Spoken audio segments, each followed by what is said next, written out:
Je suis une légende de Richard Matheson.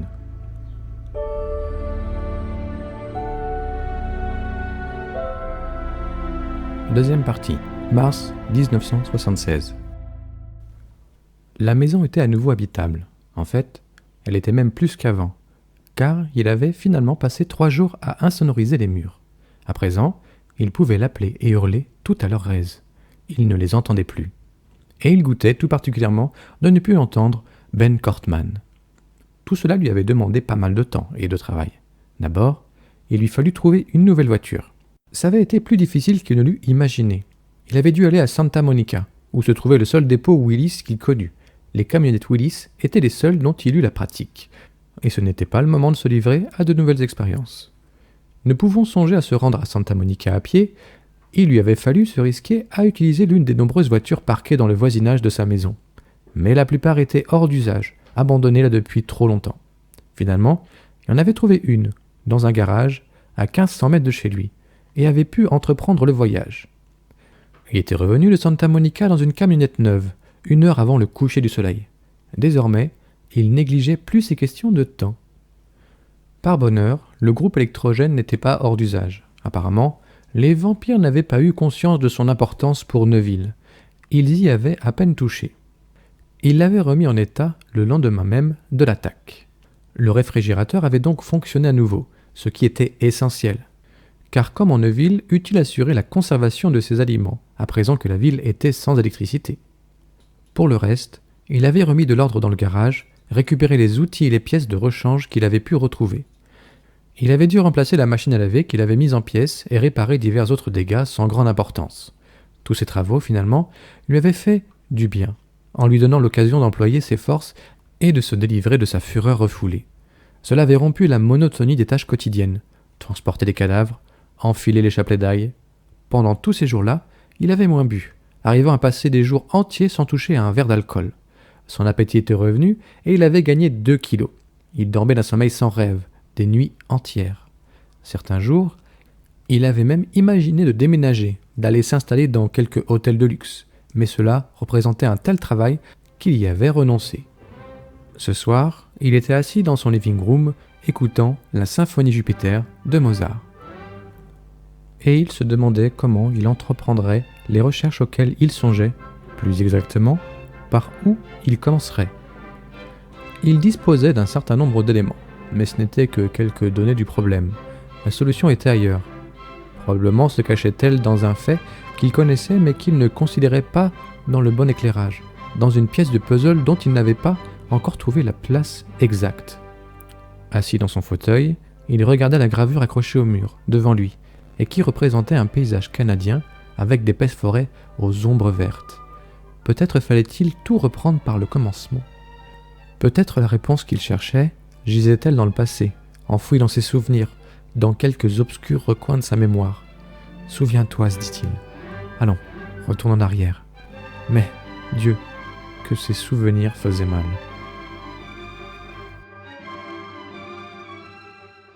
Cette nuit-là, il y avait eu une nouvelle tempête de poussière. Un vent terrible avait criblé la maison de sable et de gravier, qui s'introduisait par chaque fissure, couvrant tous les objets d'une mince pellicule poudreuse. La poussière recouvrait même leurs lits, s'accrochait à leurs cheveux, à leurs cils, se glissait sous leurs ongles et dans toutes les pores de leur peau.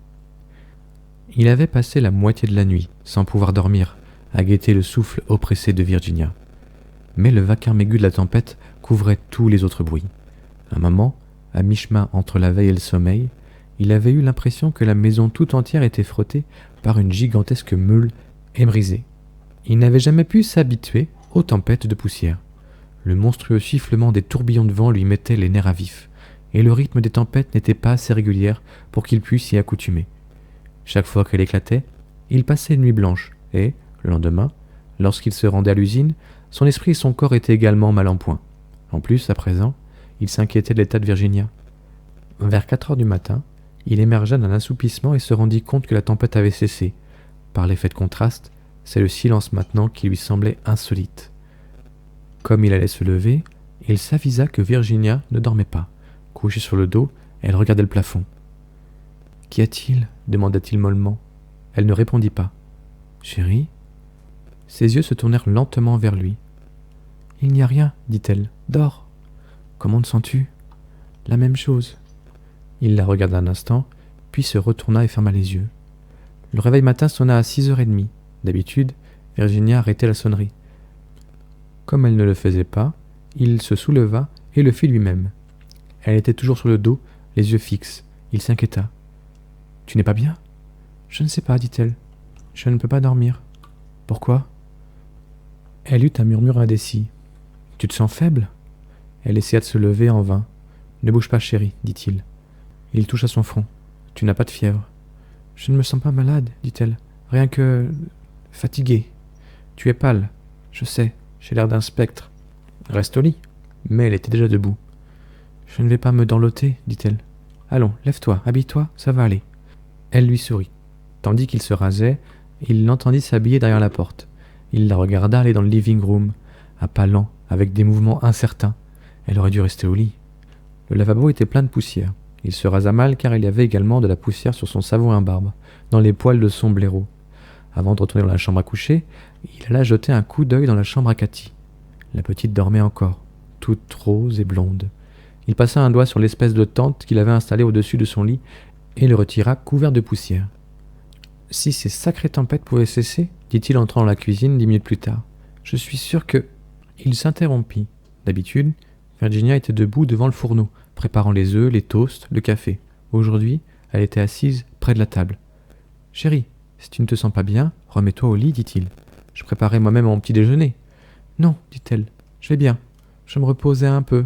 Excuse-moi, je vais... » « Ne bouge pas, je suis assez grand. » Il ouvrit le réfrigérateur. « Je voudrais bien savoir ce qui se passe au juste, reprit-elle. La moitié de nos voisins sont dans le même état, et tu dis que plus de la moitié des ouvriers de l'usine sont absents. Ça doit être une espèce de virus, dit Neuville.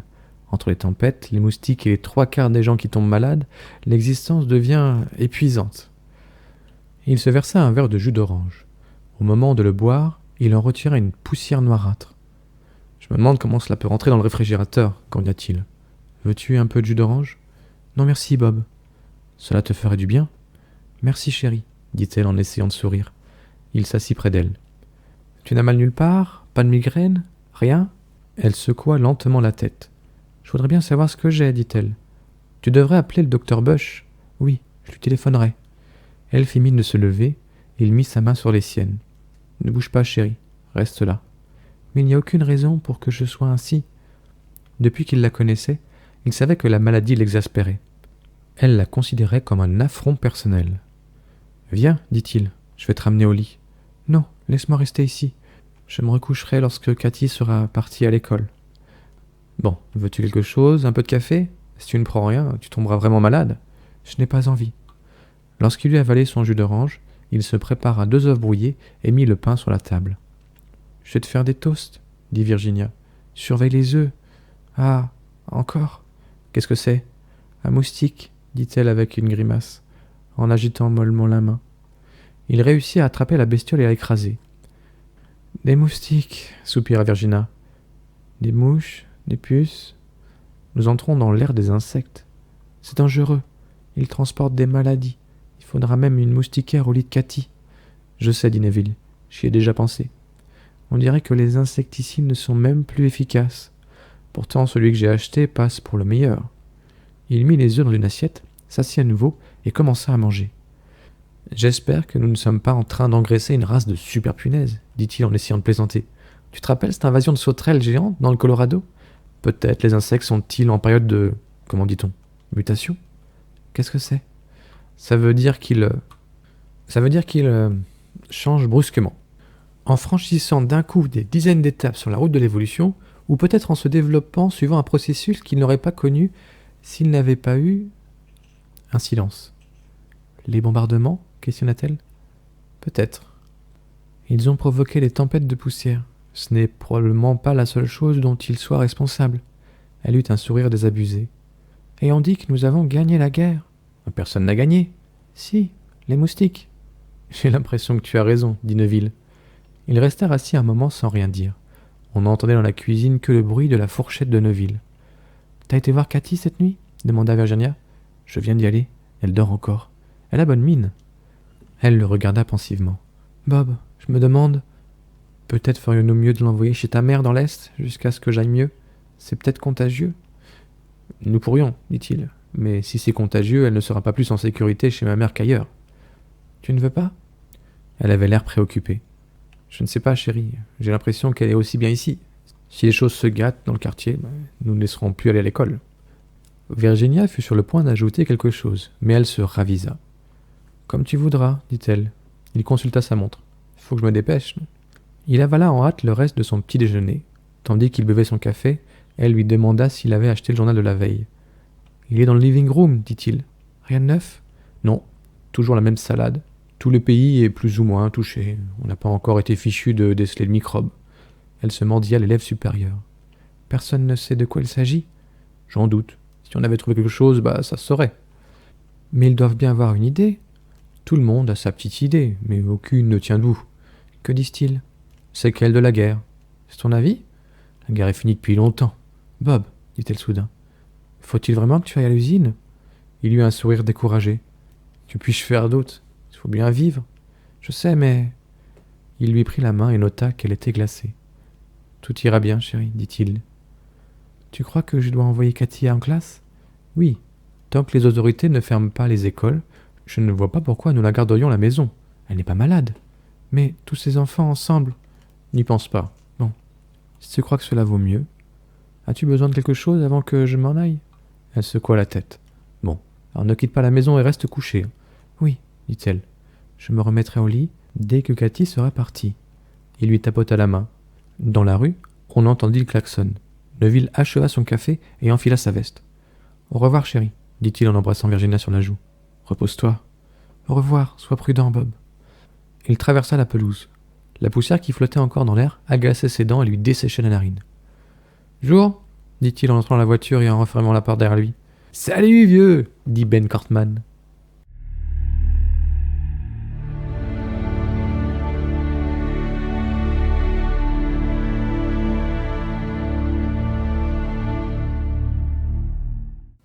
Produit de distillation de l'Allium sativum.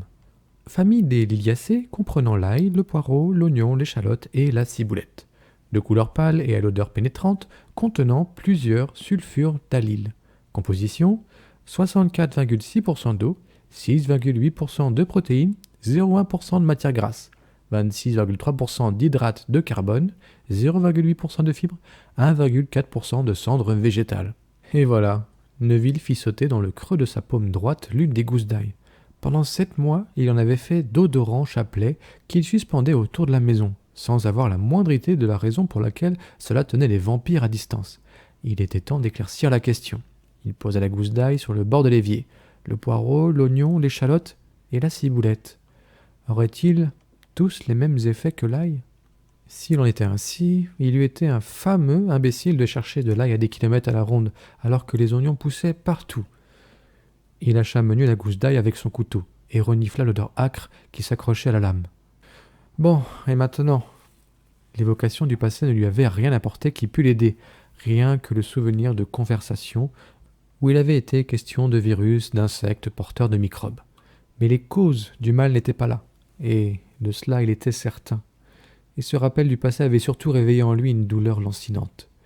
Chaque mot évoqué était comme un coup de poignard, rouvrant des vieilles blessures, chaque souvenir d'elle. Finalement, il avait renoncé, essayant désespérément de s'en tenir au présent, à ses données propres. Mais il lui fallut se remettre à boire pour ne pas céder à la souffrance, pour trouver le courage de poursuivre. Il relut le texte qu'il avait sous les yeux. 64,6% d'eau. Était-ce donc cela ? Absurde. Il y avait de l'eau partout. Protéines, non. Graisse. Hydrate de carbone, non. Fibres, non. Cendres, non. Alors quoi ? L'odeur et la saveur particulière de l'ail sont dues à une huile essentielle représentant environ 0,2% de son poids et se composant principalement de sulfure d'allyle et d'isothiocyanate d'allyle. Peut-être la réponse cherchée était-elle là. Il poursuivit sa lecture. Le sulfure d'allyle peut être obtenu synthétiquement en chauffant à 100 degrés de l'huile de moutarde et du sulfure de potassium. Il se laissa aller en arrière avec un soupir dégoûté. Où diable pourrait-il trouver de l'huile de moutarde, du sulfure de potassium et le matériel nécessaire pour traiter le mélange ? Magnifique, ricana-t-il. Dès le premier pas, tu te casses la figure. Il se leva avec accablement et fit un pas en direction du bar, mais au moment de se verser un verre de whisky, il reposa la bouteille. Non, il ne continuera pas à avancer ainsi en aveugle, à mener cette existence idiote et inutile jusqu'à ce que la vieillesse ou un accident y misse un terme. Ou bien il trouverait la réponse qu'il cherchait, ou bien il enverrait tout au diable, y compris l'existence elle-même. Il consulta sa montre. 10h20. Il avait le temps. Il ouvrit l'annuaire du téléphone et trouva ce qu'il cherchait. C'était à Inglewood. Il sortit. 4 heures plus tard, il se redressait de dessus son établi laboratoire avec une crampe dans le cou, une seringue hypodermique pleine de sulfure d'allyle à la main. Et, en lui, pour la première fois depuis le début de sa solitude, le sentiment d'avoir fait quelque chose d'utile. Plein d'excitation, il courut à sa voiture, se mit au volant et roula jusqu'à ce qu'il eût dépassé la zone de la ville qu'il avait nettoyée, marquant chaque immeuble visité d'une croix à la craie. Il était plus que vraisemblable que d'autres vampires se fussent glissés à l'intérieur de cette zone et s'y dissimulassent à nouveau, mais il n'avait pas le temps de s'en assurer. La voiture parquée, il entra dans une maison et alla tout droit à la chambre à coucher. Une jeune femme était étendue sur le lit, les lèvres souillées de sang coagulé. Neville se pencha sur elle, la retourna sur le ventre, releva sa chemise et enfonça l'aiguille de la seringue dans sa croupe. Puis il la remit sur le dos et s'assit à côté du lit. Il l'observa pendant une demi-heure. Rien ne se passa. Ça n'a pas de sens, pensa-t-il. Lorsque je suspends des chapelets d'ail autour de la maison, les vampires se tiennent à distance. Or, le principe essentiel de l'ail est cette huile que je lui ai injectée, et pourtant cela demeure sans effet.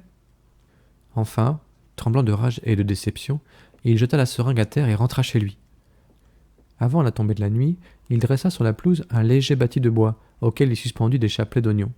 Il passa une nuit tranquille. Seule la perspective de tout le travail qu'il avait à accomplir le retint de se saouler. Au matin, il sortit et considéra pensivement les débris de bois qui jonchaient la pelouse. Les croix, il en tenait une dans sa main, une croix dorée brillante dans le soleil matinal. Cela aussi, c'était une arme contre les vampires. Mais pourquoi ? Y avait-il une réponse logique à cette question qu'il pût admettre sans se laisser prendre au piège de la superstition ? Il n'existait qu'un moyen de le s'en assurer. Il tira la femme de son lit, sans chercher à savoir pour quelle raison c'était toujours des femmes qu'il choisissait pour sujet d'expérience. Peut-être était-ce une simple coïncidence. Celle-ci s'était trouvée sur son chemin, et il l'avait ramenée chez lui. Un point c'est tout. Pourtant, l'homme dans le living room... Neville, es-tu sûr que tes injections soient tellement innocentes ? Serais-tu prêt à le jurer ? Il haussa les épaules. Il s'agissait bien de la morale et de la conscience. Tout cela avait fait faillite avec la société elle-même. C'est une bonne excuse, pas vrai, Neville ? Oh, et puis zut ! Il ne pouvait tout de même pas passer l'après-midi près d'elle, à attendre qu'elle s'éveillât. Il la ligota sur le fauteuil, quitta la maison et alla faire quelques trous dans les environs. La femme portait une robe noire déchirée, qui ne cachait pas grand-chose de son corps. On ne pense pas à ce qu'on voit pas, se dit-il. Ce n'était pas vrai, mais il préférait le croire. Enfin, Dieu merci, la nuit tomba. Il revint à la maison et ferma avec soin la porte d'entrée. Il se versa un verre, s'assit sur le divan, près de la femme, et attendit. La croix pendait au plafond juste devant ses yeux. À 6h30, elle ouvrit les yeux, brusquement, comme un dormeur qui se réveille parce que l'heure est là et qu'une tâche précise l'attend. Alors elle vit la croix, détourna les yeux avec une espèce de râle et son corps se tordit dans le fauteuil. « Pourquoi cela vous fait-il peur ?» questionna Neville, surpris par le son de sa propre voix qu'il n'avait pas l'habitude d'entendre. Le regard de la femme le fit trembler, et l'éclat étrange de ses yeux, et la manière dont sa langue lécha ses lèvres rouges, comme si sa bouche eût vécu d'une existence propre, et la manière dont elle se pencha en avant, comme si elle eût essayé de se rapprocher de lui. Elle eut un grognement rauque, pareil au grondement d'un chien défendant l'os qu'il va ronger. « La croix !» dit-il nerveusement. « Pourquoi vous fait-elle peur ?» Elle tira ses liens, ses ongles griffant l'étoffe du fauteuil. Elle ne dit rien. Elle haletait. Son regard brûlait Neville. « La croix !» cria-t-il avec rage. Se dressant brusquement, il arracha la croix suspendue au plafond et la lui mit devant les yeux. Elle rejeta la tête en arrière et se recroquevilla dans le fauteuil. « Regarde !» hurla Neville. « Regarde-la !» Elle poussa un gémissement de terreur. Ses yeux affolés, de grands yeux blancs à la pupille noire comme la suie, chavirèrent. Il la saisit par l'épaule, mais retira précipitamment la main. Elle l'avait mordue sauvagement. Les muscles de son estomac se nouèrent. Il lança à nouveau la main en avant, mais cette fois pour frapper violemment la femme au visage. 10 minutes plus tard, il traînait son corps jusqu'à la porte d'entrée et la jeta à la tête des autres. Puis, il referma rapidement la porte et demeura un instant appuyé contre elle, haletant. Il entendit faiblement le bruit qu'ils faisaient en se battant comme des chacals se disputant une proie. Alors, il alla dans la salle de bain et versa de l'alcool sur sa main écorchée par les dents. La brûlure cuisante lui sembla presque voluptueuse.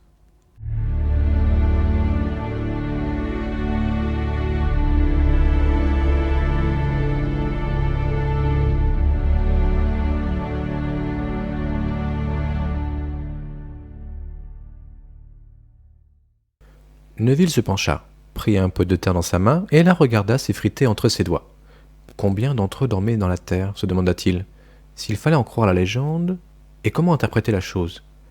Y avait-il même une réponse à cette nouvelle question? Si seulement il avait pu se rappeler exactement ce que la légende disait.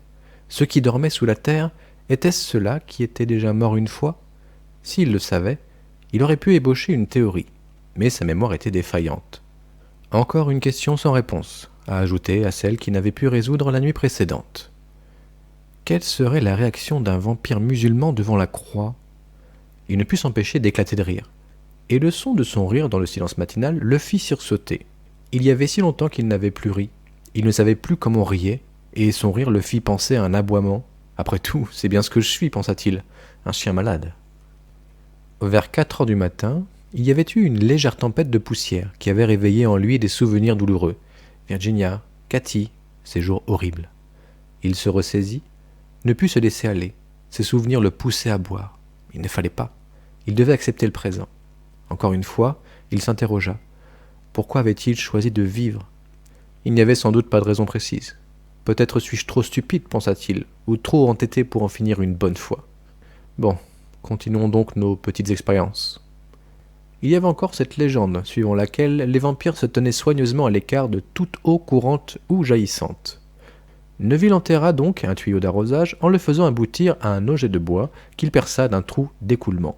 Cela fait, il rentra chez lui, prit une douche, se rasa et enleva le pansement qu'il portait à la main. La blessure se cicatrisait normalement. Il n'en fut pas autrement surpris. Il avait eu maintes occasions déjà de s'assurer qu'il était immunisé contre la contagion. À 6h30, il alla se poster derrière Judas du living room. C'était encore trop tôt. Il se versa un verre d'alcool. Lorsqu'il retourna au Judas, il vit Ben Cortman s'approcher de la pelouse. « Viens, Neville » murmura Neville, et comme un écho, Cortman cria son nom. Ben n'avait pas beaucoup changé. Il avait toujours ses cheveux noirs, son corps grassouillet, sa face blême. Mais à présent, son visage mal rasé s'adornait d'une moustache. C'était le seul changement. Jadis, Ben Cortman était toujours rasé de près, et il fleurait bon l'eau de Cologne chaque matin lorsqu'il venait prendre Neville pour aller à l'usine. Neville éprouvait une curieuse sensation à regarder ainsi ce Ben Cortman qui lui était devenu complètement étranger, à évoquer le temps où cet homme était son ami, où ils se rendaient ensemble à leur travail, où ils parlaient politique, automobile, ou baseball, où ils s'interrogeaient l'un l'autre sur la santé de Virginia, de Cathy, de Freda Cortman, ou... Neville hocha la tête. Il ne fallait plus penser à tout cela. Le passé était mort, comme Cortman. Le monde est absurde, pensa-t-il. Les morts s'y promènent en liberté, et je ne m'en étonne même plus. Il était devenu banal de voir les cadavres sortir de leur tombe, comme il est facile d'admettre l'invraisemblable, avec un peu d'habitude. Neville, tout en sirotant son whisky, se demandait qui Ben Cortman lui rappelait, car il lui rappelait quelqu'un. Mais du diable s'il eût pu dire qui. Au reste, quelle importance. Il posa son verre et alla dans la cuisine, où il ouvrit le robinet de l'évier, auquel il avait fixé le tuyau d'arrosage. Lorsqu'il revint au Judas, il y avait un autre homme et une femme sur la pelouse. Aucun des trois ne parlait aux deux autres. Ils ne se parlaient jamais entre eux, se contentant de marcher, de tourner en rond sans arrêt, comme des loups, sans se regarder, les yeux avides fixés sur la maison où se tapissait leur proie. Puis Cortman vit l'eau jaillir de l'auget et s'en approcha. Après un moment, il releva son visage blême et Neville le vit sourire. Il se mit à sauter par-dessus l'auget comme un gauche jouant au bord du ruisseau. Neville sentit sa gorge se serrer. Le monstre le savait, et il se moquait de lui. Les jambes raides, les mains tremblantes, Robert Neville alla dans sa chambre à coucher et prit un de ses revolvers. Cortman achevait son petit numéro de danse autour de l'auget lorsque la première balle le frappa à l'épaule gauche. Il eut un grognement et tomba en arrière. Neville tira à nouveau, sans l'atteindre. Cortman se releva en ricanant et la troisième balle l'atteignit en pleine poitrine. Neville allait tirer encore, mais une femme s'interposa entre Cortman et lui. Elle commença à arracher ses propres vêtements, tournés vers Neville, qui referma le Judas, refusant d'en avoir davantage. Dès les premiers gestes de la femme, il avait senti se rallumer dans ses reins cette terrible chaleur qui l'effrayait. Un peu plus tard, il rouvrait le Judas. Ben Cortman s'était remis à tourner en rond, à lancer ses « Viens, Neville !» Et tandis qu'il le regardait, piétinant dans le clair de lune, Robert Neville découvrit soudain à qui Cortman lui faisait penser. Et cette découverte le secoua d'un rire amer, irrépressible. Ben Cortman ressemblait à Olivier Hardy, oui, à cet acteur comique du bon vieux temps, dont il avait vu plusieurs films. Cortman était le sosie funèbre d'Olivier Hardy. Olivier Hardy, criblé de balles en se relevant sans cesse pour en redemander. Olivier Hardy, lapidé, frappé à coups de couteau, écrasé par les autos, assommé par des cheminées, noyé, passé au laminoir, et revenant toujours, patient et obstiné. Quel beau sujet du film comique. Avec Ben Cortman dans le rôle d'un Olivier Hardy bouffon et hideux, assoiffé de sang frais. N'était-ce pas à mourir de rire? Aussi bien, Neville n'en pouvait plus, tant il riait. Ses joues ruisselaient de larmes. Il renversa son verre et l'alcool, en l'éclaboussant, le fit rire encore plus fort. Il s'amusait comme un fou. Puis, presque sans transition, il éclata en sanglots. Il enfonça le pied dans un estomac, dans une épaule ou encore dans une gorge, d'un seul coup de maillet, dans des jambes, dans des bras. Le résultat était toujours le même. Le sang jaillissait, fluide et vermeil, de la chair blanche. Il pensait avoir trouvé la réponse qu'il cherchait. Ce qui les tuait, c'était tout simplement l'hémorragie. Mais alors il trouva la femme, dans la petite maison blanche et verte, et lorsqu'il planta le pied dans sa poitrine, la décomposition fut si soudaine qu'il fit un bond en arrière et vomit son déjeuner. Lorsqu'il eut le courage de regarder à nouveau, il n'y avait plus, sur le couvre-lit, qu'une traînée de poussière de la longueur du corps. C'était la première fois que les choses se passaient ainsi. Il sortit de la maison en titubant et demeurant pendant près d'une heure assis dans la voiture, sans bouger, essayant de comprendre. Elle s'était pratiquement dissoute, pulvérisée, au moment même où il la frappait. Et il se souvint d'une conversation qu'il avait eue jadis avec un noir qui travaillait à l'usine. Ce noir était employé des pompes funèbres, et il avait parlé à Neville de ces mausolées où des corps étaient conservés dans des sortes de vitrines où l'on avait fait le vide. Ils y conservaient indéfiniment leur apparence, mais, avait ajouté le noir, pour peu qu'on laisse un peu d'air y pénétrer, pfft, il tombe en poussière à l'instant même. Cela signifiait que la femme était morte depuis longtemps déjà. Peut-être était-elle même l'un des vampires qui étaient à l'origine de l'épidémie. Dieu seul savait depuis combien d'années elle n'était plus vivante, ainsi qu'en apparence. Cette nouvelle expérience déprima Neville au point qu'il passa plusieurs jours sans sortir de chez lui, buvant sans arrêt et laissant les corps s'entasser sur la pelouse. Il pensait à cette femme. Et il avait beau boire et essayer de penser à autre chose, ses pensées le ramenaient toujours à Virginia. Il se voyait entrant dans la crypte et levant le couvercle du cercueil, et chaque fois, à cette idée, il manquait de s'évanouir. Cette traînée de poussière. Était-ce à cela que Virginia ressemblait à présent?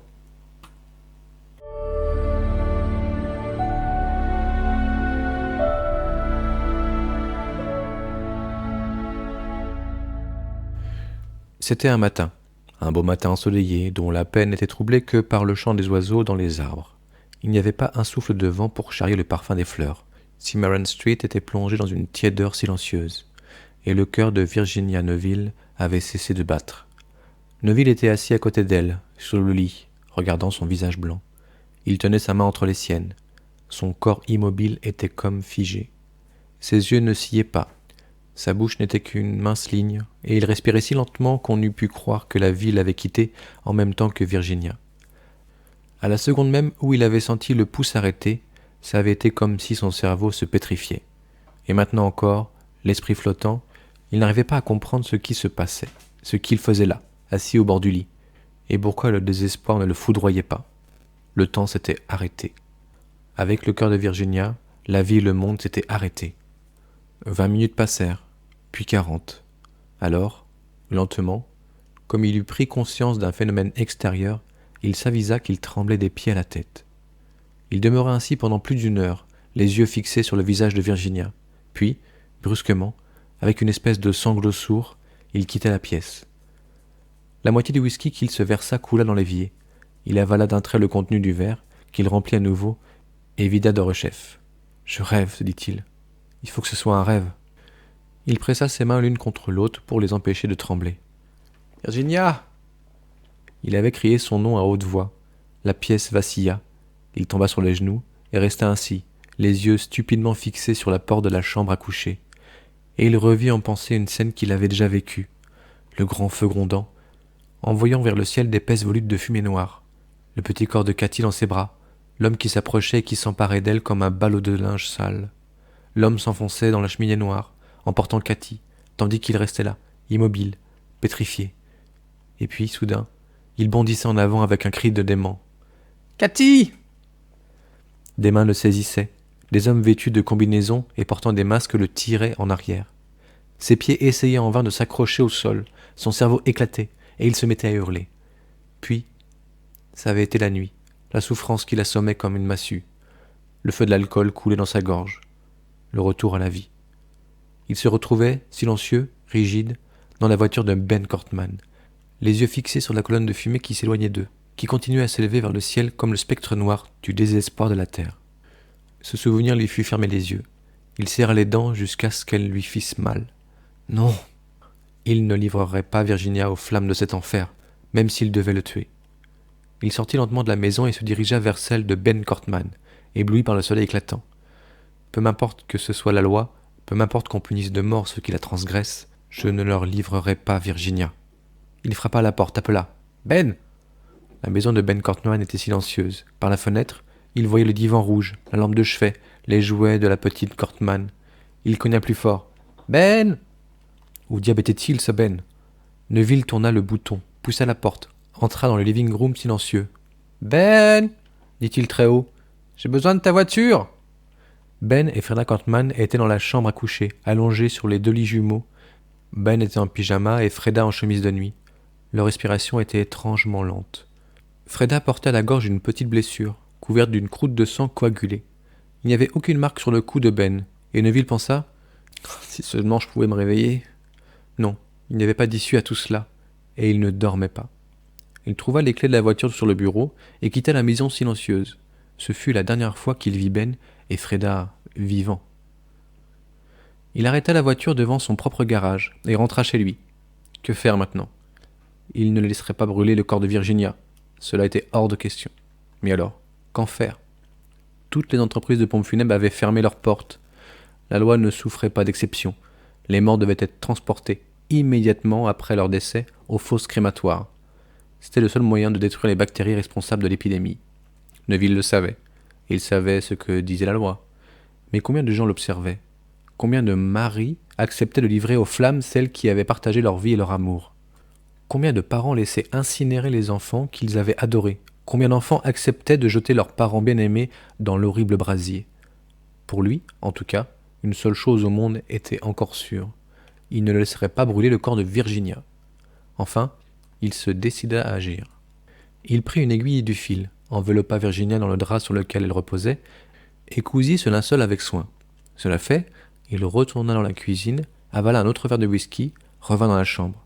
Il se pencha sur le lit et glissa son bras sous la forme blanche et sans vie. « Viens, chérie, » murmura-t-il. Ces mots lui semblèrent mettre le point final à quelque chose, et tandis qu'il portait le corps de Virginia dans la voiture, il sentit enfin des larmes couler doucement le long de ses joues. Dans le garage, il prit une pelle et la jeta dans la voiture. Comme il allait démarrer, il tressaillit. Un homme traversait la rue, venant dans sa direction. « Attendez !» Neville attendit que l'homme s'approchât de lui. Il avait l'air malade et faible. « Ne pourriez-vous pas emporter aussi ma mère ?» commença Neville, incapable de trouver ses mots. Il fut sur le point de recommencer à pleurer, puis se ressaisit à temps. « Je ne vais pas là, dit-il. » L'homme le regarda d'un air incompréhensif. « Mais votre femme est... Je vous dis que je ne vais pas au crématoire, répéta Neville.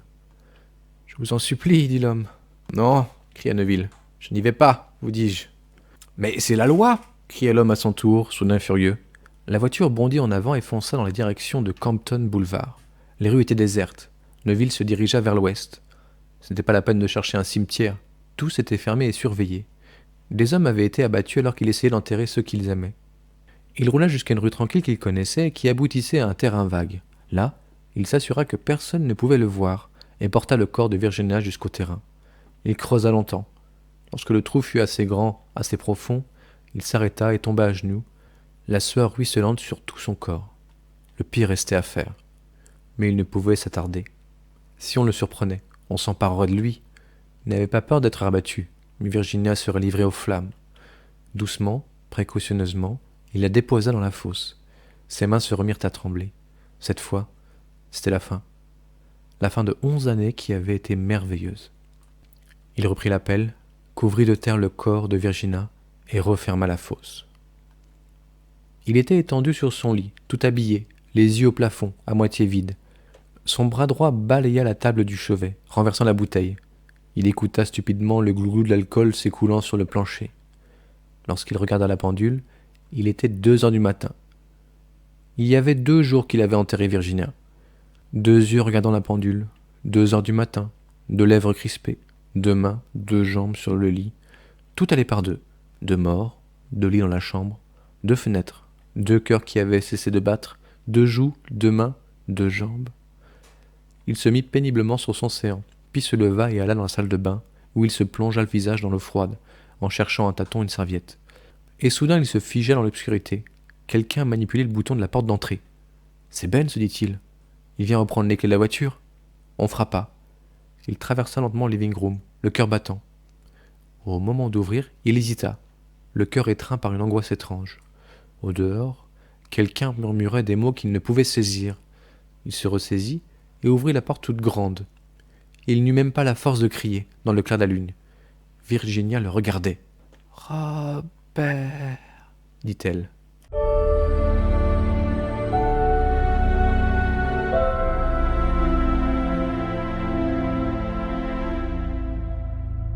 La section scientifique se trouvait au second étage. Les pas de Robert Neville résonnèrent sur les escaliers de marbre de la bibliothèque municipale de Los Angeles. On était le 7 avril 1976. Après avoir passé plusieurs jours à boire et à se livrer à des recherches incohérentes, il s'était rendu compte qu'il perdait son temps. Il était évident que des expériences isolées ne le mèneraient nulle part. S'il existait une réponse rationnelle au problème, et il s'en voulait persuader, il ne la trouverait que par une recherche méthodique. Le silence de la bibliothèque était total, que troublait seulement le bruit de ses pas. Au dehors, des oiseaux chantaient parfois, et même sans cela, pour inexplicable que la chose lui parût, il lui semblait que ce n'était pas le même silence qu'entre 4 murs, particulièrement entre les murs de cet énorme bâtiment de pierre grise qui abritait la littérature d'un monde mort. Peut-être, pensa Neville, cette impression était-elle purement psychologique et souffrait-il d'une sorte de claustrophobie. Mais cette hypothèse n'arrangeait rien. Il n'y avait plus de psychiatre qu'il pût consulter, et qu'il pût confier ses névroses et ses hallucinations auditives. Le dernier homme sur la Terre avait à s'accommoder comme il pouvait de ses problèmes personnels. La section scientifique était une haute salle aux larges fenêtres. À côté de l'entrée se trouvait le comptoir où l'on retirait les volumes, au temps où il y avait encore quelqu'un pour le demander. Neville s'immobilisa un moment, parcourant la salle du regard. Tant de livres, vestiges abandonnés du savoir du monde, pauvres simulacres, impuissants à sauver l'homme de la destruction. Il s'approcha des rayons de gauche, consultant les affichettes qui indiquaient les sujets traités. Astronomie, non.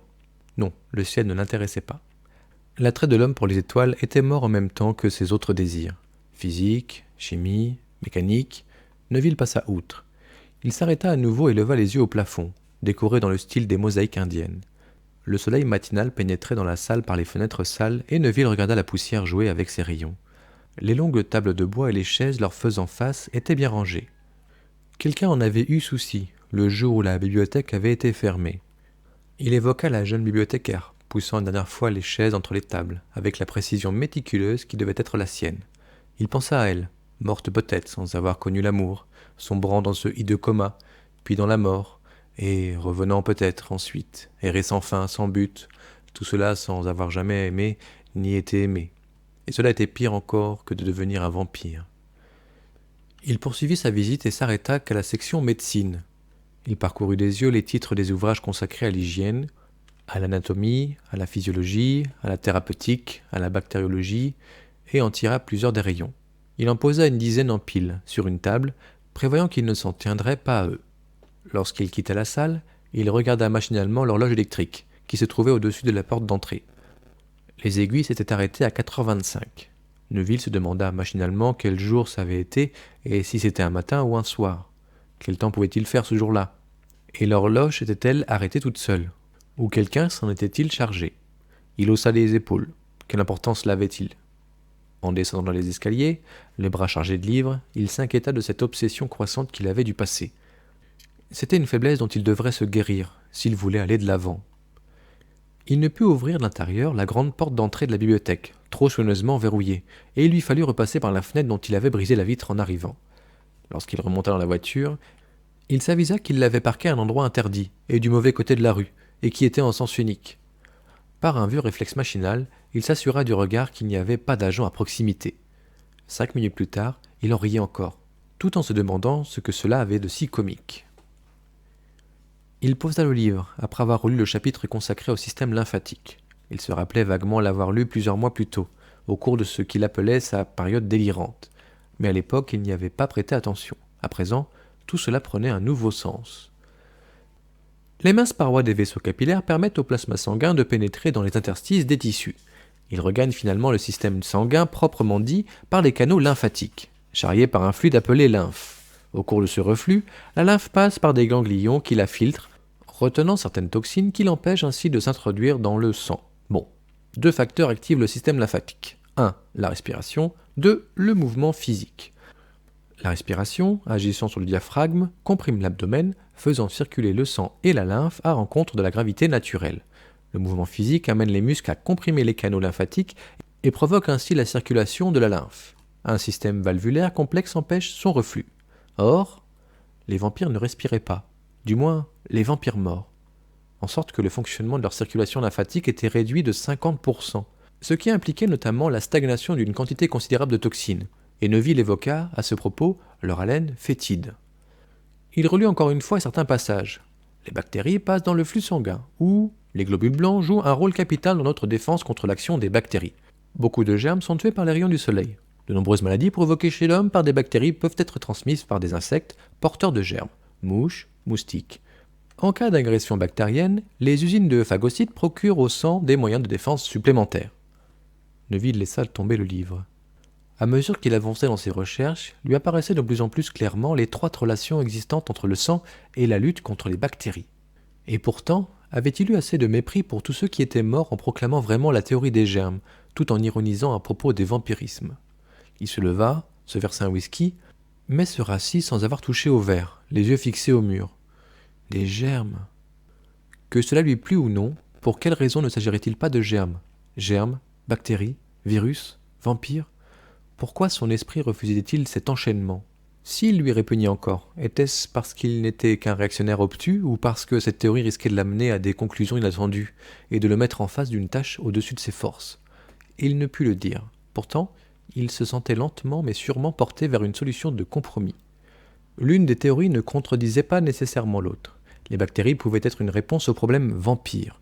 Mais déjà il se sentait dépassé par tout ce que cela impliquait, et il se comparait au petit garçon hollandais de la fable, essayant de boucher avec ses doigts les trous de la digue. Tel il avait été, fort de ses idées, toutes faites, essayant d'arrêter le flot de la raison. À présent il ouvrait les yeux et était bien obligé de battre en retraite. De grandes vagues de réponses commençaient à renverser la digue des théories. L'épidémie avait éclaté brutalement. La chose eût-elle été si rapide si des vampires seulement l'avaient provoquée? Leurs maraudes nocturnes eussent-elles suffi à faire de tels ravages? Bien sûr que non. La thèse de la contagion bactérienne était la seule explication possible de cette rapidité, de la progression géométrique du nombre de victimes. Et, du même coup, 10 idées différentes se bousculèrent dans son esprit. Les mouches et les moustiques avaient certainement leur part de responsabilité dans tout cela. C'étaient eux qui avaient transporté la maladie aux 4 coins du globe. D'autre part, la théorie bactérienne expliquait beaucoup de choses. Par exemple, le fait que le malade s'enfermait pendant la journée, plongé dans le coma par le germe qui se protégeait ainsi de l'action du soleil. Autre chose encore, les bactéries ne seraient-elles pas l'élément moteur du vrai vampire? Était-il possible que le même germe qui tuait les vivants fût une source d'énergie pour les morts? Il devait savoir. Il se leva brusquement et fut sur le point de se ruer dehors. Ce n'est qu'au dernier moment qu'il tourna le dos à la porte. « Seigneur, pensa-t-il, je perds la raison. » La nuit était tombée depuis longtemps. Il se mit à marcher en long et en large dans le living room, cherchant d'autres réponses à d'autres questions. Comment expliquer l'action des pieux qui causaient leur faim? Comment concilier cela avec la théorie bactérienne? L'hémorragie n'était-elle pas une explication suffisante? Il y avait notamment le cas de cette femme, et la terreur de la croix, et l'action des miroirs, de l'ail, de l'eau. Quel rapport entre tout cela et les bactéries? Il était au bord de la crise de nerfs ou des larmes. Alors, il s'efforça à s'asseoir et à être calme. « Par Dieu, se dit-il, qu'est-ce qui m'arrive? Je trouve enfin une clé et sous prétexte qu'elle n'ouvre pas immédiatement toutes les portes, je perds la tête. C'est ridicule. Il but le verre qu'il avait rempli tout à l'heure. Il en avait besoin. Puis, levant la main, il attendit qu'elle cessât de trembler. « Allons, bébé, allons, ironisa-t-il. Sois sage à présent. Tiens-toi tranquille. Le Père Noël est en route avec sa hotte pleine de jolies réponses. Bientôt tu ne seras plus pareil à Robinson Crusoe, prisonnier sur son île, la nuit, au milieu d'un océan de morts. » Il sourit et se détendit un peu. « Jolie phrase, dit-il. Et jolie image. Le dernier homme sur la terre est un poète de qualité. » Sur quoi il décida de se coucher. C'est tout ce qu'il restait à faire ce jour-là. Tout en se déshabillant, il se dit que la première chose à faire le lendemain serait de se mettre en quête d'un microscope. Fini d'aller de l'avant au petit bonheur sans plan défini. Il s'endormit en pensant aux insectes, à leurs morsures, à d'autres morsures, à la transmission du mal d'humain à humain. Cela suffisait-il à expliquer l'affreuse rapidité avec laquelle l'épidémie s'était propagée ? Vers 3 heures du matin, il fut réveillé par une nouvelle tempête de poussière qui secouait la maison. Et soudain, comme à la lueur d'un éclair, il comprit.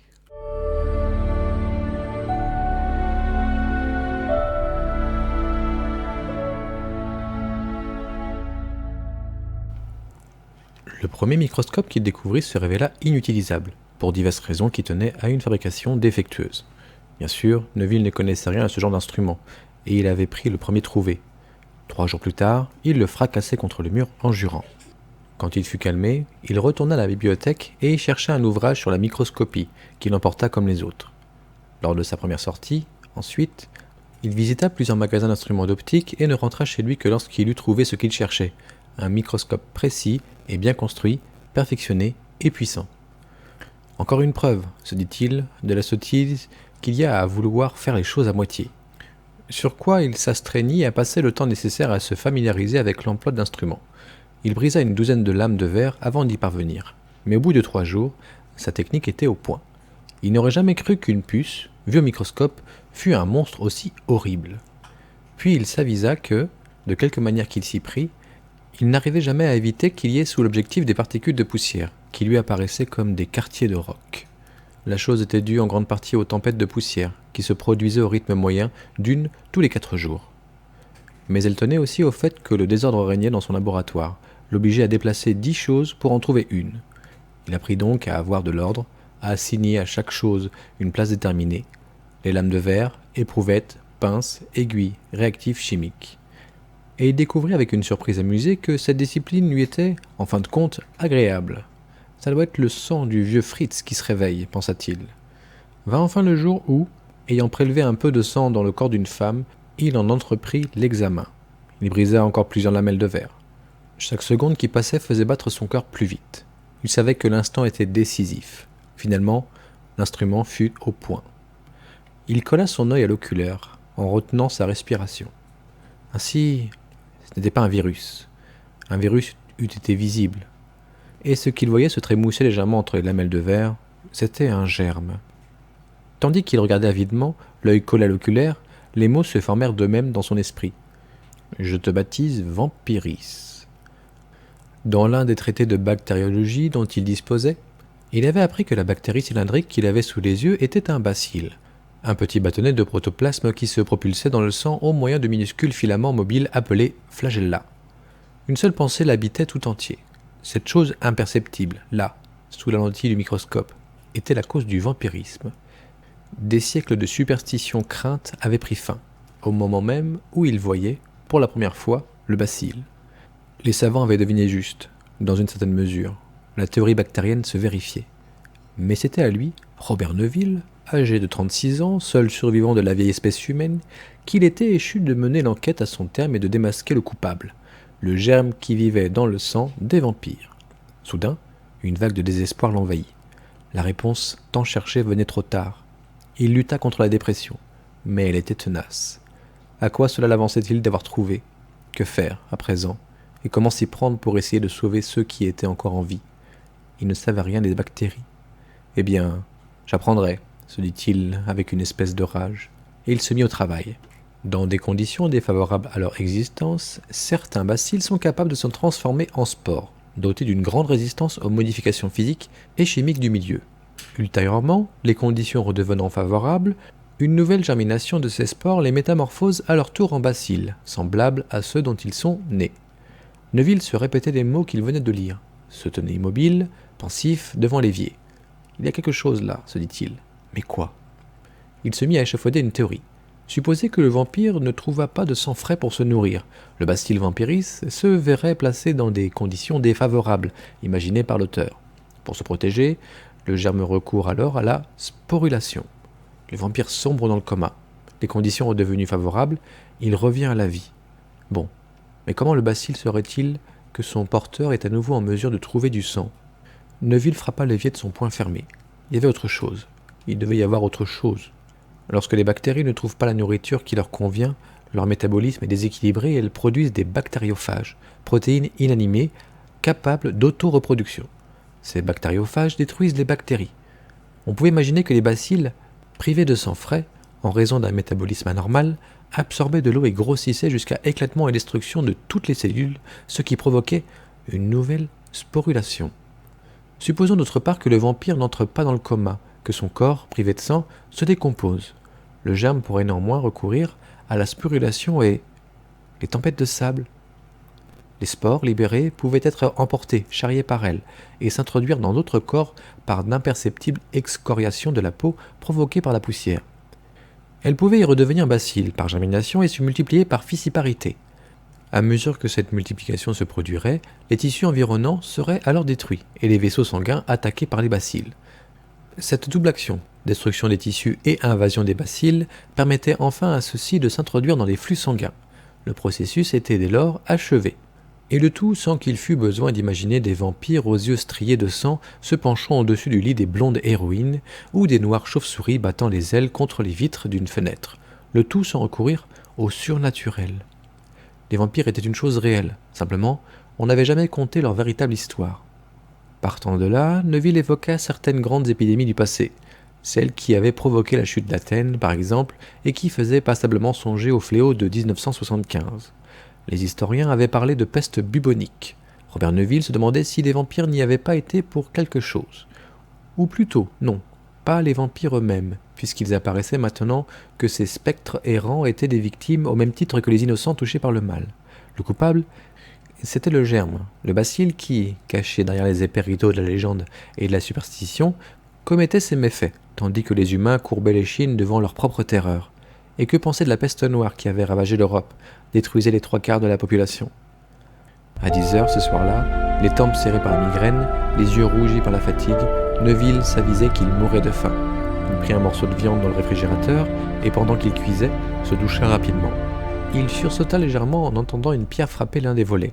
Puis il sourit. Il avait été si absorbé par ses recherches toute la journée qu'il n'avait même plus pensé à la meute qui, à présent, rôdait autour de la maison. Et il s'avisa soudain qu'il ne savait même pas combien de ceux qui venaient aussi le relancer la nuit étaient vivants, au sens propre, et combien étaient de simples marionnettes, dont le bacille tirait les fils. Il devait y avoir de l'une et de l'autre, puisqu'il en avait abattu certains à coups de revolver, tandis que d'autres étaient invulnérables aux balles. Il faudrait d'ailleurs arriver à comprendre pourquoi.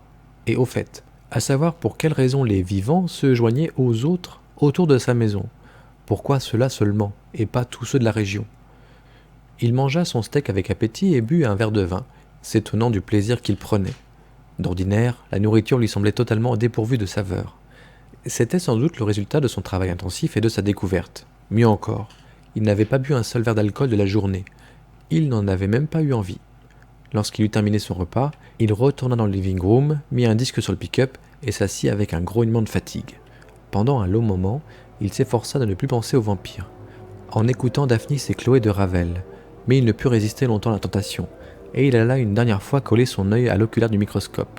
« Petit monstre !» murmura-t-il d'un ton presque amical en observant le minuscule bâtonnet de protoplasme qui s'agitait sur la lame de verre. « Sale petit monstre !»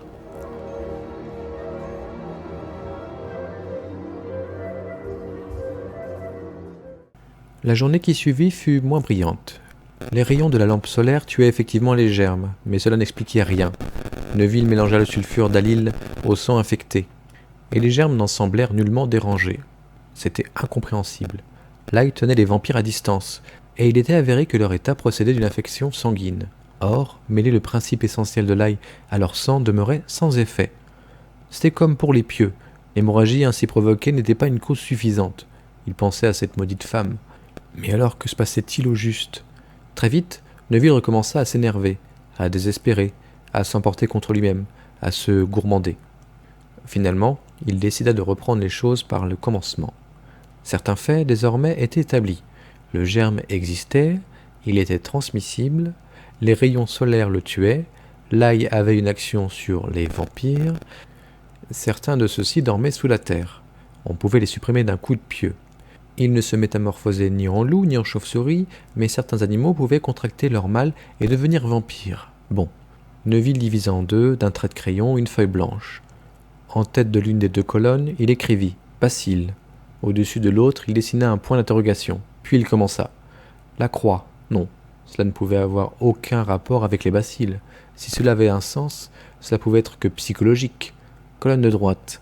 La terre. Pouvait-elle avoir une action sur le germe? Non.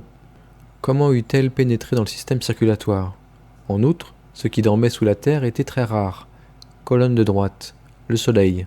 Cette fois, il pouvait inscrire quelque chose dans la colonne de gauche. Les pieux, non. Colonne de droite. Les miroirs, comment, grand Dieu, un miroir pourrait-il avoir quelque chose à faire avec des bacilles? Colonne de droite. L'ail. Il s'arrêta, les dents grinçant. Il fallait qu'il trouve au moins une chose à ajouter à la colonne de gauche. C'était presque un point d'honneur. L'ail devait affecter le germe. Mais comment? Sa fureur éclata. Il froissa la feuille de papier et la jeta à terre.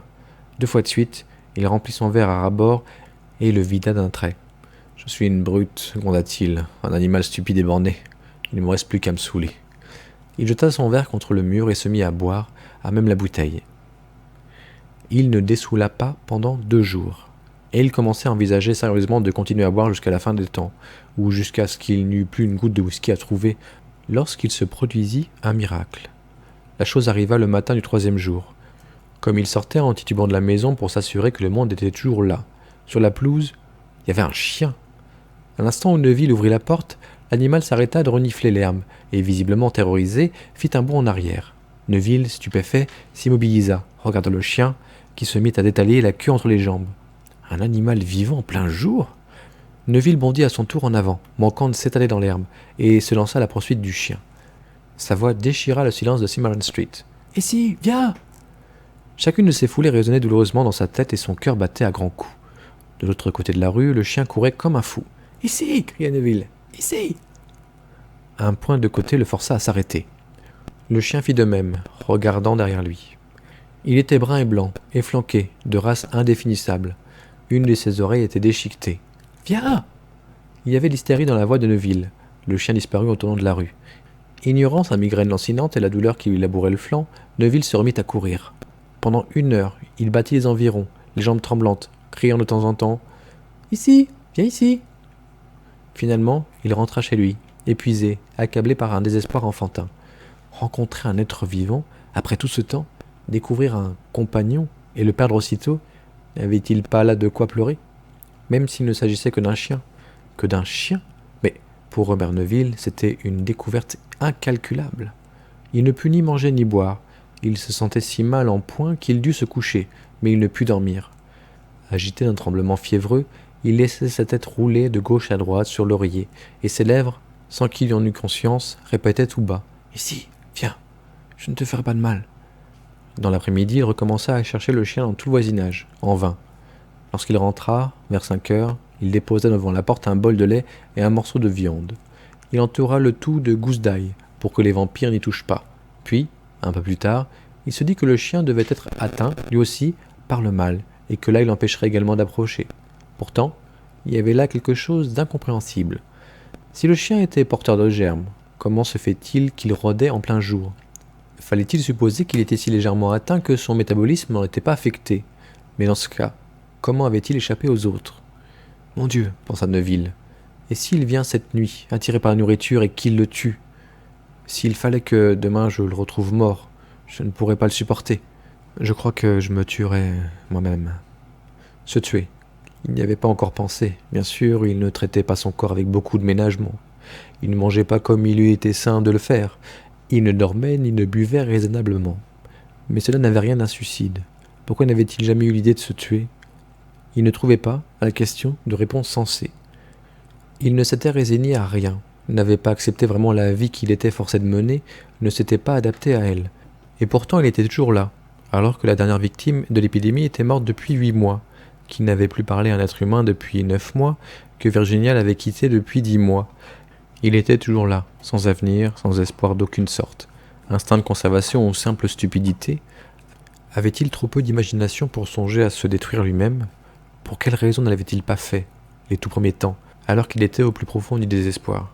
Qu'est-ce qui l'avait poussé à faire de sa maison une place forte, à installer un réfrigérateur, un groupe électrogène, un réservoir d'eau, à construire une serre, un établi, à brûler les maisons voisines, à rassembler des livres et des disques, des montagnes de conserves alimentaires? La vie était-elle donc une force plus puissante que les mots, une loi naturelle supérieure à toutes les autres? Il ferma les yeux. Pourquoi penser? Pourquoi raisonner? Il n'y avait pas de réponse à ces questions. Il continuait à vivre parce que c'était une habitude, un état naturel. Il essaya de ramener ses pensées au problème des bacilles, mais se rendit compte qu'il était incapable de penser à autre chose qu'au chien. Et soudain, il s'avisa avec stupeur qu'il bredouillait une prière. Lui qui, s'il avait parfois ressenti le besoin désespéré de croire en Dieu, n'avait jamais été capable de prier sans se moquer de lui-même. Cette fois, pourtant, ce fut plus fort que lui. Il pria. Il demanda à Dieu de protéger le chien perdu, parce qu'il désirait le retrouver, parce qu'il avait besoin de le retrouver. Le lendemain matin, le lait et la viande avaient disparu. Sur la pelouse, il y avait 2 cadavres de femmes, mais le chien n'était pas là. Neuville respira avec soulagement et remercia Dieu tout bas. Puis, aussitôt, il s'en voulut de ne pas avoir été éveillé lorsque le chien était venu. Ça avait dû être après le lever du soleil, lorsque les autres étaient partis. L'animal avait sans doute, d'instinct, trouvé un moyen de leur échapper. Quel moyen? Un instant, Neuville se demanda avec inquiétude si ce n'étaient pas les vampires qui avaient dérobé la nourriture, mais il eut vite fait de s'assurer du contraire. La viande avait été traînée sur le ciment, malgré les gousses d'ail répandues autour, et de légères éclaboussures indiquaient qu'une langue de chien avait lapé le lait. Avant de prendre son petit déjeuner, il remplit le bol de lait et posa près de lui un autre morceau de viande. Il y ajouta même un bol d'eau. Après une légère collation, il alla brûler les corps des 2 femmes, et en revenant de la fosse crématoire, il s'arrêta dans une épicerie pour prendre quelques boîtes de biscuits pour chiens, un savon spécial, un insecticide et une brosse métallique. En regagnant la voiture, les bras chargés, il se dit avec un vague sourire. On dirait que j'attends la naissance d'un bébé. À quoi bon faire le malin? Il y a 1 an que je n'ai pas été dans tel état d'excitation. La fièvre qui s'était emparée de lui lorsqu'il avait découvert le bacille au microscope n'était rien, comparée à celle qu'il éprouvait en pensant au chien. Il rentra chez lui en conduisant comme un fou, et ne put se défendre d'un profond désappointement en constatant qu'on n'avait pas touché à la viande, au lait et à l'eau. Il avait beau se dire que même un chien affamé ne mangeait pas sans arrêt. Il était 10h15. L'animal reviendrait quand il aurait faim. Patience, dit Neuville. Aïe, au moins cette vertu-là. Il rangea ses emplettes et passa l'inspection de la maison et de la serre. Pas de nouveaux dommages sérieux. Il se mit à la corvée ail, tout en se demandant une fois de plus pourquoi les vampires n'avaient jamais tenté de mettre le feu à la maison, ce qui eût semblé une excellente tactique. Avait-il également peur du feu? Ou était-il simplement trop stupide pour y penser? Après tout, leur cerveau ne devait plus fonctionner normalement. Lui non plus, en raison des modifications métaboliques provoquées par le passage de la vie à un état de mort animé. Mais non, cette théorie ne tenait pas. La nuit, autour de la maison, il y avait aussi des vivants, dont le cerveau ne devait pas être atteint. Il cessa d'y penser. Il n'était pas d'humeur à réfléchir. Il passa le reste de la matinée à préparer de nouveaux chapelets d'ail. À un moment, il se demanda si, comme le disait la légende, les fleurs d'ail avaient la même efficacité que les gousses. Pourquoi pas? Après le déjeuner, il se mit à guetter par le Judas. Tout était silencieux. On n'entendait que le léger ronflement du système de conditionnement d'air. Le chien fit son apparition vers 4h. Neuville sortit brusquement de sa somnolence et l'observa intensément. L'animal approchait lentement, prudemment de la maison, l'œil méfiant. Il boitillait. Neuville souhaita pouvoir le soigner et s'assurer ainsi de son affection. Il pensait à Androclès et au lion. Il se contraignit à ne pas bouger, à ne faire aucun bruit. D'être là, à regarder le chien laper son lait et avaler la viande lui procurait un incroyable sentiment de bonheur et de sécurité, et il souriait doucement, sans même s'en rendre compte. Sa gorge se serra lorsque l'animal, son repas terminé, s'éloigna de la maison. Neuville bondit vers la porte, puis il s'arrêta.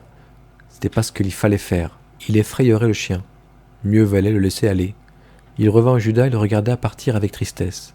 C'est mieux ainsi, se répéta-t-il. Comme ça, il reviendra encore.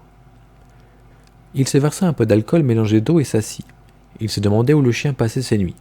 L'animal devait être passé maître dans l'art de se cacher, pour avoir réussi à leur échapper si longtemps. Sans doute représentait-il l'une de ces exceptions qui confirment les règles. Mais la chose, fût-elle un simple hasard, donnait à penser. Si un chien, avec son intelligence bornée, purement instinctive, avait réussi à survivre, pourquoi un être doué de raison n'y aurait-il pas réussi a fortiori?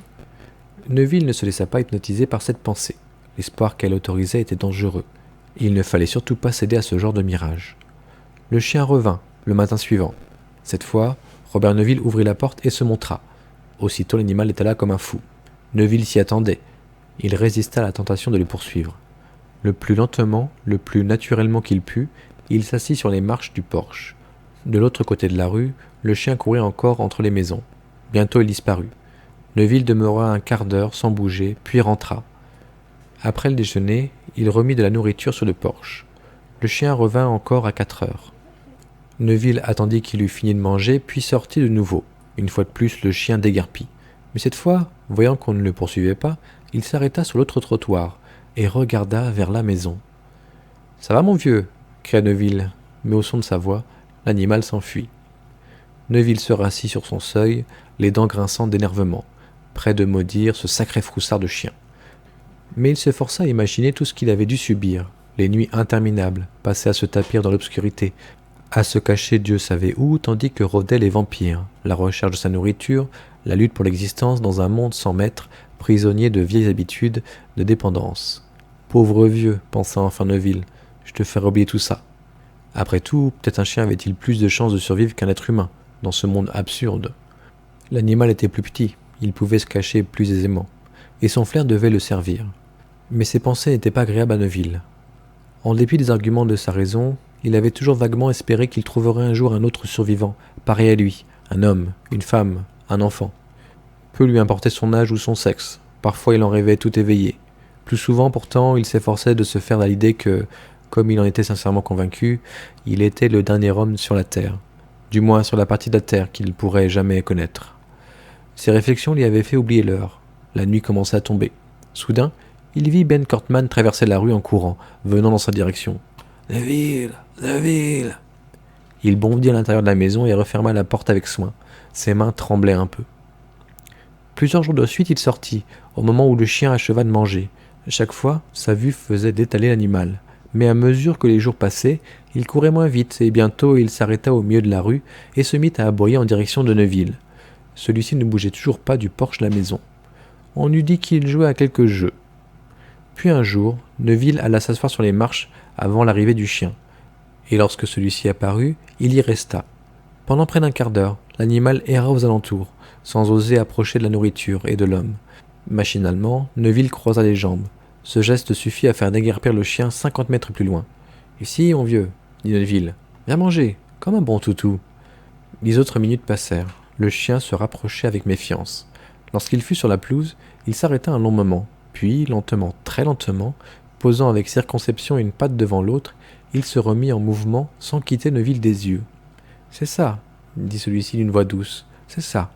T'es un bon chien. » Cette fois, l'animal ne sursauta pas au son de sa voix, mais il hésita à faire les derniers pas qui le séparaient de la viande et du lait. « Allons, » murmura Neville, « viens manger. » Et soudain, le chien bondit, saisit la viande entre ses dents et l'emporta à toutes jambes de l'autre côté de la rue. Neville éclata d'un rire satisfait. « Espèce de chenapan, » dit-il amicalement. Toujours immobile, il regarda le chien avaler sa viande, les yeux toujours fixés sur lui. « Profites-en, pensa-t-il. À partir de demain, tu en auras de la vraie nourriture de chien. Je ne peux tout de même pas te sacrifier toutes mes réserves de viande. » Lorsque le chien eut fini de manger, il revint vers la maison avec moins d'hésitation. Neville ne bougea pas, son cœur battait plus fort. L'animal avait moins peur de lui. Il se sentait presque heureux. « Bois ton eau maintenant, dit-il, allons. » Et il sourit avec ravissement en voyant l'animal dresser l'oreille. Il l'écoutait. « Allons, viens ici, je ne te ferai rien. » Le chien approcha du bol et se mit à boire, tout en le guettant du coin de l'œil. « Tu vois, je ne bouge pas, » dit Neville. Sa voix lui paraissait étrange. Il y avait près d'1 an qu'il n'en avait pas entendu le son naturel. C'était long, 1 an. « Quand tu vivras avec moi, je te parlerai tout le temps, pensa-t-il. Puis, quand le chien eut fini de boire, il dit encore, d'un ton encourageant, « Viens ici, viens. » Il se frappa doucement sur la cuisse. Le chien le regarda avec curiosité, l'oreille dressée. Ses yeux, pensa Neuville, tout ce qu'il y a dans ses yeux, de la méfiance, de la peur, de l'espoir, de la solitude. Pauvre petit bonhomme. Enfin il se leva, le chien détala, Neuville le regarda courir, en hochant la tête. Plusieurs jours passèrent encore, et le même manège se répéta. À mesure, Neuville parlait au chien, plus haut, plus longtemps, et, chaque jour, il s'asseyait un peu plus près de la nourriture, jusqu'à ce qu'il n'eût qu'à tendre la main pour toucher l'animal. Mais il se garda encore de le faire, si difficile, si tentant que ce fût. Il ne voulait pas effrayer le chien à nouveau. Et puis, un matin, le chien ne vint pas. Neuville passa une journée épouvantable, à se demander ce qui avait pu lui arriver, à battre les environs, à l'appeler sans arrêt. L'animal ne réapparut pas davantage l'après-midi, ni le lendemain matin. Neuville était désespéré. « Ils l'ont eu, se disait-il. Ils l'ont eu, les ignobles bâtards. » Et malgré tout, il n'arrivait pas à y croire. Il ne voulait pas y croire. L'après-midi du deuxième jour, il était dans le garage lorsqu'il entendit un léger bruit sous le porche. Il se précipita. Le chien était occupé à vider le bol d'eau. « Enfin, te voilà !» cria Neuville. Le chien fit un bond en arrière. Le cœur de Neuville sauta dans sa poitrine. « Non !» dit-il d'une voix brisée. « Non, ne pars pas !» Lentement, il alla s'asseoir à sa place habituelle. Il tremblait comme une feuille. Le chien se rapprocha et se remit à laper l'eau. Neuville, cette fois, ne put résister à la tentation. Il tendit la main. L'animal recula à nouveau, montrant les dents, et, cette fois, s'en alla pour de bon. Le soir, en se couchant, Neuville se dit qu'il fallait qu'il trouve un moyen de s'emparer du chien. Le moment était venu. Il passa plusieurs jours encore à imaginer toutes sortes de pièges, mais aucun ne le satisfaisait. Leur seul effet eût été de terroriser l'animal. Et finalement, un après-midi, il n'y tint plus. Tandis que le chien lapait son eau, il bondit et se saisit de lui. L'animal essaya de mordre, mais Neuville réussit à lui saisir le museau. Le corps du chien était secoué de terribles frissons. Neuville l'emporta rapidement dans la maison et le déposa sur une couverture qu'il avait préparée à son intention. Dès qu'il l'eut lâché, le chien essaya à nouveau de le mordre, puis se rua vers la porte. Neuville bondit et réussit à la refermer avant qu'il l'atteignît. Alors, l'animal alla se cacher sous le lit. Neuville se mit à genoux. « Viens !» dit-il plaintivement. « Viens ici. T'es malade, mon vieux. Je vais te soigner. » Le chien ne bougeait pas. Neuville alla chercher du lait, un morceau de viande, le posa près du lit. « Pourquoi n'as-tu pas confiance en moi ?» murmura-t-il. Neuville était en train de dîner dans la cuisine lorsqu'il entendit un bruit anormal, ponctué de cris plaintifs dans le living room. Il se précipita. Dans un coin de la pièce, près de l'établi, le chien grattait frénétiquement le plancher, comme s'il eût essayé de creuser un trou. Lorsque Neuville alluma, il le regarda avec des yeux terrifiés. Et Neuville comprit la raison de sa terreur. La nuit était tombée, et l'animal, d'instinct, essayait de se cacher pour leur échapper. Alors Neuville eut une idée. Il prit une couverture sur le lit et le jeta sur le chien. Puis il le prit dans ses bras, ainsi enveloppé. L'animal se mit à gigoter désespérément.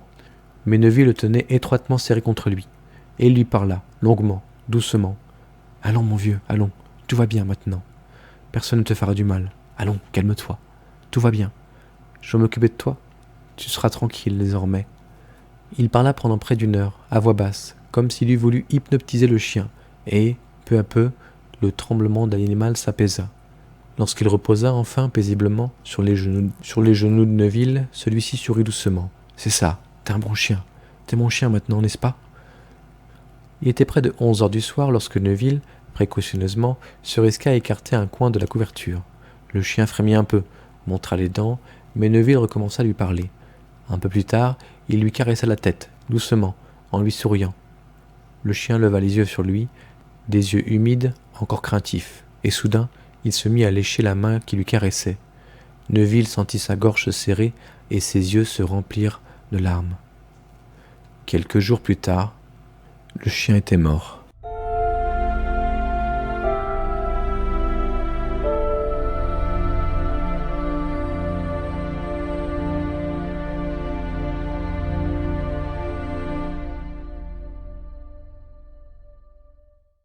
Cette fois, Neuville ne se saoula pas, loin de là. Quelque chose avait changé. Essayant de l'analyser, il arriva à la conclusion que sa dernière débauche de boisson lui avait fait toucher le fond du désespoir. À moins de se tuer, il ne pouvait aller plus loin. Il se rendait compte que les espoirs qu'il avait fondés sur la découverte du chien ne le mèneraient nulle part. Dans un monde où une erreur monotone était la loi, les rêves n'étaient pas une solution. Neuville avait pris son parti de l'horreur. C'était sa banalité qui était la plus difficile à supporter. Il le comprenait enfin. Et cela lui procurait une sorte de paix, le sentiment d'avoir mis carte sur table, de savoir exactement ce qui en était. Il avait eu moins de peine qu'il ne l'aurait cru à enterrer le chien. C'était un peu comme s'il eût enterré de vains espoirs des illusions malsaines. Dès lors, il apprit à accepter les conditions dans lesquelles il vivait, sans révolte inutile, sans avoir soudain envie de se cogner la tête contre les murs. Après quoi, résigné, il se remit au travail. Il se souvenait de ce qui s'était passé près d'1 an plus tôt, quelques jours après qu'il eût enseveli Virginia pour la seconde fois. Un soir, il errait dans les rues, accablé par le désespoir, la tête vide, le visage n'exprimant qu'une mortelle indifférence. Il n'avait qu'une hantise, ne pas se retrouver dans sa maison déserte, ne pas voir les objets familiers qu'elle avait touchés, ne pas revoir le lit vide de Cathy, ses jouets, le lit de Virginia, ses vêtements. Et tandis qu'il marchait ainsi, au hasard, parmi la foule, un homme, à l'haleine aliacée, lui prit le bras et lui dit « Viens, frère, viens, et tu seras sauvé. » Cet homme avait le visage rouge, les yeux enflés. Il portait des vêtements noirs et fripés. Robert Neville le regarda d'un œil atone. L'homme le poussait en avant de ses mains décharnées. « Il n'est jamais trop tard, frère. Le salut est à celui qui... » Les derniers mots se perdirent dans le brouhaha. Il se trouvait à présent à l'entrée d'une grande tente, à l'intérieur de laquelle on entendait un murmure immense, pareil à celui de la mer. Neville voulut s'éloigner. « Je ne désire pas... » Mais l'homme ne l'écoutait même pas. Il continuait à le pousser en avant. Le bruit grandissait. La tente avala Neville. À l'intérieur, il se vit noyé dans une foule dense. Des centaines de gens se pressaient autour de lui, poussant des cris, battant des mains, disant des mots qu'il ne comprenait pas. Puis soudain, tous se turent en même temps, et une seule voix se mit à parler, grossie par un haut-parleur. « Souhaitez-vous trembler devant la sainte croix du Seigneur ? Souhaitez-vous, lorsque vous regardez dans un miroir, ne pas y voir le visage que vous a donné Dieu Tout-Puissant ? Souhaitez-vous sortir de la tombe comme des monstres rejetés par l'enfer ?» La voix s'enflait progressivement. « Souhaitez-vous devenir pareil à des chauves-souris dans le ciel nocturne ? Je vous le demande. Souhaitez-vous être changé en créature sans âme, damnée pour l'éternité ? » « Non !» hurla la foule terrorisée. « Non ! Sauvez-nous !» Neville essaya de reculer, bousculant ses voisins, tentant de se frayer passage parmi ces dévots hystériques. « En vérité, je vous le dis, écoutez la parole de Dieu. Le mal s'étendra à toutes les nations, et le châtiment du Seigneur s'exercera d'un bout à l'autre de la terre. Je vous le dis, à moins que nous ne devenions pareils à de petits enfants, innocents, aux yeux de notre Seigneur, à moins que nous ne nous levions pour chanter la gloire de Dieu Tout-Puissant et de son Fils Jésus-Christ, notre Sauveur, à moins que nous ne tombions à genoux et ne demandions la rémission de nos péchés, nous serons damnés. Je vous le dis et le répète, nous serons damnés, nous serons damnés. « Sauvez-nous, sauvez-nous » Les gens criaient tous ensemble, et leurs cris exprimaient une terreur mortelle. Robert Neville ne parvenait pas à se frayer passage parmi eux, et la voix reprit. « Dieu nous a punis pour nos crimes innombrables. Dieu a donné libre cours à sa colère toute-puissante. Dieu a déchaîné sur nos têtes un nouveau déluge, l'armée monstrueuse de créatures de l'enfer. Il a ouvert les tombeaux, il a ouvert les portes des nécropoles, il a chassé les morts de leurs tombes et les a envoyés parmi nous. Et la mort et l'enfer ont libéré ceux qui les habitaient. Telle est la sanction de Dieu. Oh Dieu, tu nous as punis. Oh Dieu, tu nous as fait subir le poids de ta colère toute puissante. Tu as châtié nos fautes comme elles les méritaient. » Les cris s'élevèrent à nouveau. Ceux qui entouraient Neville se mirent à battre des mains en mesure, à se balancer en cadence, à psalmodier des prières hystériques. Robert Neville réussit enfin à fuir, tremblant comme une feuille morte. La nuit était tombée. Aujourd'hui, assis dans le living room, il évoquait cet étrange épisode qui lui avait remis en mémoire un texte qu'il venait de lire. Une phrase, surtout, l'avait remporté 10 mois en arrière. Cette forme de psychose, qu'on pourrait qualifier d'aveuglement hystérique, peut être partielle ou complète, et s'appliquer à un ou plusieurs objets, voire à tous. Comment n'y avait-il pas pensé plus tôt ?